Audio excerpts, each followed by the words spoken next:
The Torah's demand for truth extends far beyond simply avoiding lies. It requires that what appears on the outside genuinely reflects what is true on the inside.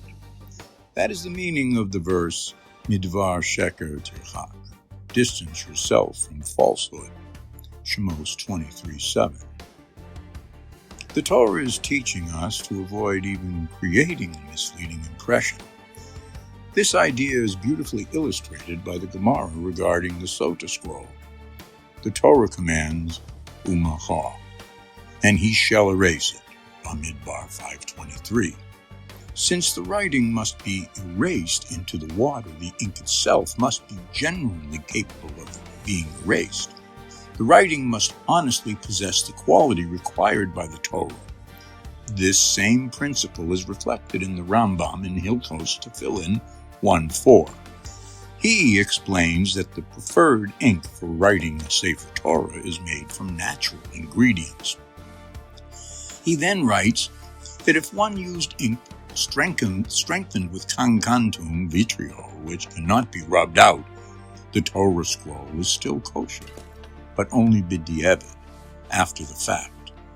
Although the Rambam does not explain why, his ruling beautifully echoes the Gemara's teaching.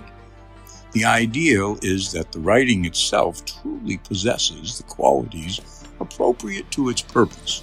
The same sensitivity to truth was demonstrated by the Mashgiach, Rav Yecheskel Levinson.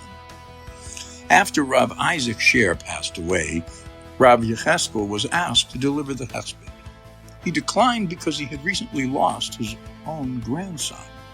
He knew that he would cry, and people would naturally assume his tears were entirely for Rav Isaac, when in reality much of his grief was personal. Even though he would say nothing false, he refused to create a misleading impression. These examples teach us that emes is more than not telling lies. It means that our words, actions, and even the impressions we leave should faithfully reflect reality. How relevant this is today. We live in a world of filters, Photoshop, AI-generated images, and carefully edited social media posts. We polish our vacations, our families, and even our faces until they no longer reflect reality. The Torah teaches a different idea. Don't just avoid falsehood, distance yourself from it. True beauty is not appearing perfect. It is being authentic. When our outward image honestly reflects who we really are, we fulfill the Torah's timeless command, Midvar Sheker Tirchak,